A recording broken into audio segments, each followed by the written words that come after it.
This is the single most outrageous thing to come out of Munich in a very long time. Powered by a precise combination of electricity and fossil fuel, this insane machine brushes up against the $150,000 mark. This is the future of BMW. This is the i8.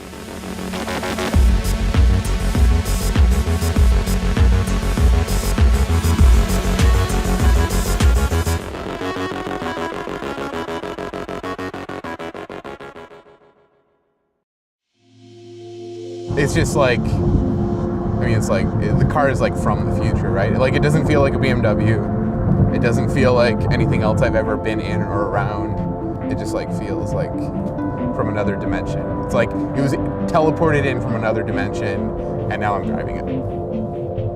If you weren't told that it was a hybrid, you could conceivably believe that you were just driving like a nice sports car. It just feels like really rock solid. Everything feels like it's constructed immaculately. Everywhere you look in and around the i8, there are bits and pieces of technology that are going to find their way into the company's entire lineup over the coming years, one way or another. Take the car's frame, for instance.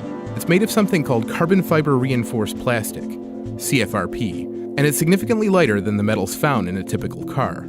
You can see bits and pieces of CFRP when you open the i8's exotic scissor doors and trunk. It's a dark woven material that you don't really see on many other cars. One notable exception is the i8's little sibling, the i3. In fact, in many ways, the i8 is a rolling ad for the far more attainable i3, which starts at about 41 grand. Then there's the drivetrain. The i8 is a gas-electric hybrid that's powered by an electric motor in front and a 3-cylinder engine in the back. You can run it on electric power alone all the way up to 75 miles an hour if you like, but when you pair them together, you get a total of 357 horsepower. That's not really up to supercar standards, but then again, this isn't about making the fastest exotic on the block. If it was, they'd just throw a V10 or 12 in there and call it a day. One thing that sets the i8 apart from your average supercar is that it has an electric motor driving the front 2 wheels, and then the very small 3-cylinder turbocharged engine in the back driving the rear wheels. And so you end up with an all-wheel drive system, and you can set it into electric-only mode. And you can also set it into a power mode that keeps both the electric and the gas engine turned on at all times for maximum power. It definitely feels a little different from your average car, but it's surprisingly poised and, for lack of a better word, normal. I think that you could get into this car having driven pretty much any sports car or GT and feel right at home in this and not feel like you're missing anything. Right now, of course, since we have this parking lot to ourselves, we're operating in sport mode, which is the highest performance mode that the car has. So let's have some fun with it.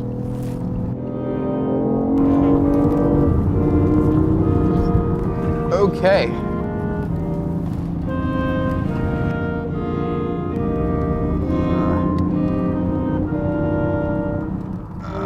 Yikes. The i8 is by no means the fastest car you can buy, but it's not slow. I'm definitely gonna puke when this is over. BMW claims 0 to 60 in 4.2 seconds, which puts it in the upper echelon of sports cars.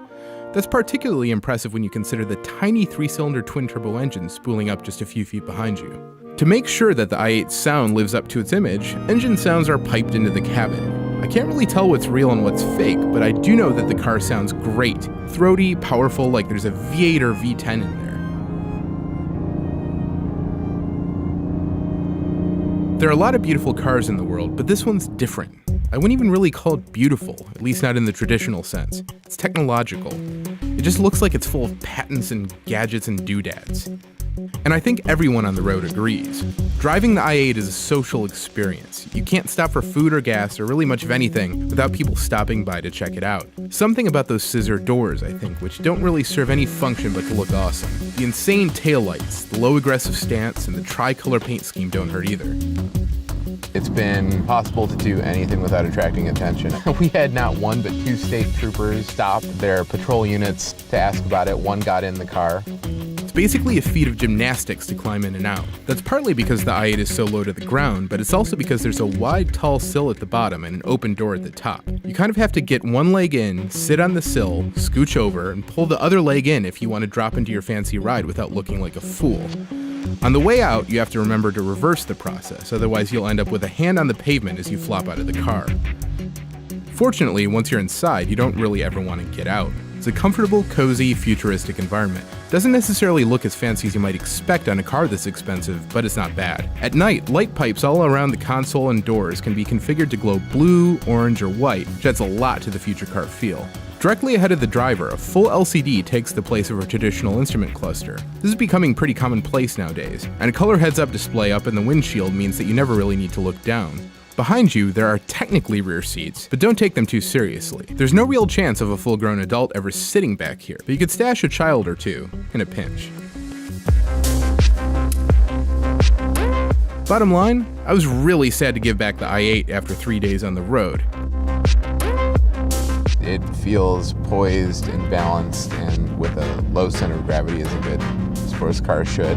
It feels really solid and it feels like a tourer, meaning that you could take it on a road trip and not want to kill yourself after a few hours, either through engine noise or vibration or just harsh road feel. It's comfortable, but still sporty.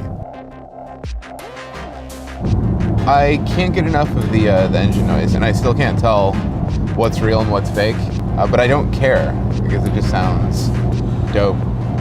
And I've heard the car go by as a bystander, and it sounds good from the outside too. So yeah, it's music to my ears. It sounds great. With a gun to my head, I'm not sure it's the first car I would buy with $150,000 to spend, but it's still an incredible display of a lot of cutting-edge car tech in one place. If the i8 is a little peek into the future of driving, count me in.